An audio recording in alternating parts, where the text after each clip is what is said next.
a really, really improved transit bus. So you can just go wherever you want.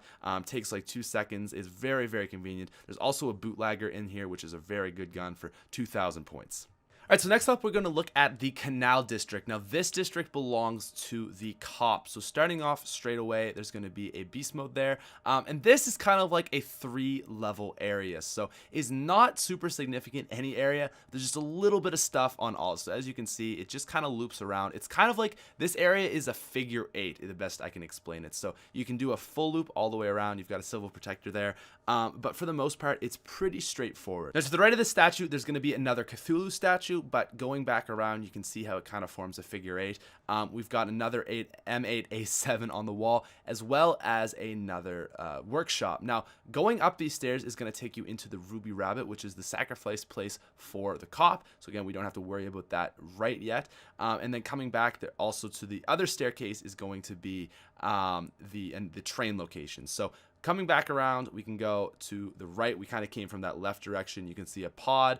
There's a gumball machine. And again, this is just going to loop back to the original place that we came from. So if you continue on from where you're going, you can actually go back to this central location and then hop down or just take the stairs down, and we're going to be in the bottom of the canals. Now, right here is a sacrifice piece. I'll go over that again later. Another spot to the rift, a mystery box location, as well as a trap. So this is a lot of beast mode stuff down here, I should mention. But coming back up the stairs here, we've already been here. As you can see, there's one last way you can go about this area, and that is the high road. There's a high road for all 3 areas, and that's where the perks are always going to spawn. So as you can see, that's the junction. If you go to your immediate right up the stairs, this is here.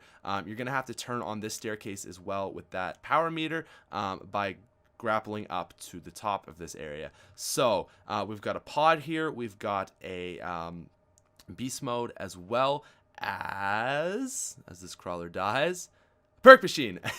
So that's another perk machine. Again, it's going to be random. That could be Jug or Speed Cola as well, but we're lucky. I guess that's double tap. I don't know. Not really luck. Anyways, we have another gun on the wall here. This is actually a very good gun as well. Kind of reminds me of the AN-94. Maybe not quite as good, but there you go. So that's where the Ruby Rabbit is. You see how this kind of top part loops up around. And then the last part, again, is always going to be the train station, which is always going to have a Gobblegum location in it. And then the last location that we have is the Footlight District. Now, this is Jessica, the girls district, and she's got her show place in it. So there's another beast mode here. This is a pretty close quartered area, as you can see. Very, very tight. We've got Gobblegum. We've got a gun on the wall, the Vesper. We've also got another Cthulhu statue standing here, as well as a last part to the rift. There's the Civil Protector there. But back in this corner here, this place just to the right, we're going to find another rift location. Now, there is a high road, again, as you can see right here.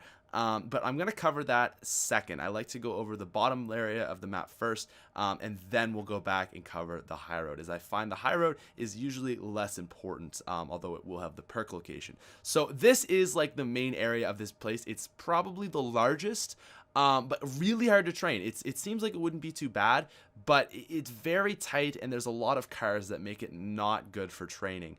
You've got a box location there, and to the left up that staircase is the train location, which we'll show as we go through the high road. Now, the other place thing of significance in this area, other than that pod, is the I don't know if I want to call this like the stripper place or whatever you call it, but this is the place where Jessica is.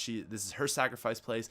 Anyways, the upstairs way we can go, the Footlight District. You're gonna see that meter right there. You got to turn that on to get up here.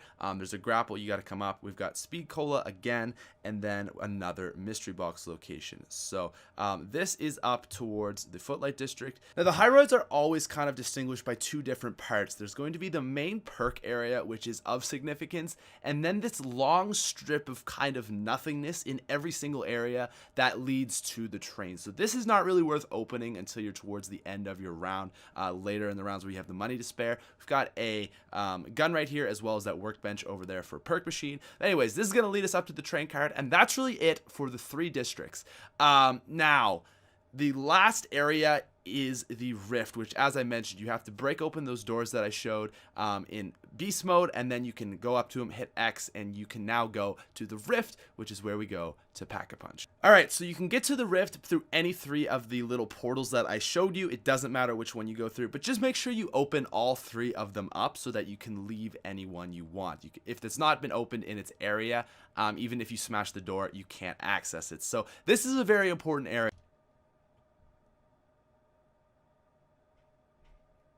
But that's for the Civil Protector, and this is a very good spot to train, I should mention, right out the gates. So here you see it, very open.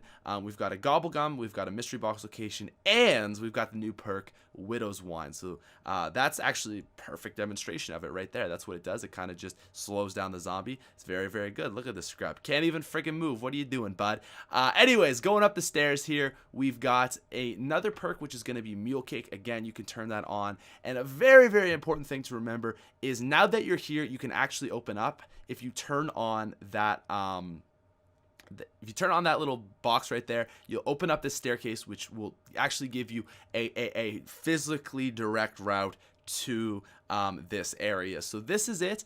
We've got a Cthulhu statue right here, and last but not least, we have Pack-a-Punch, which I will show you how to open up right now. Anyways, that's the walkthrough.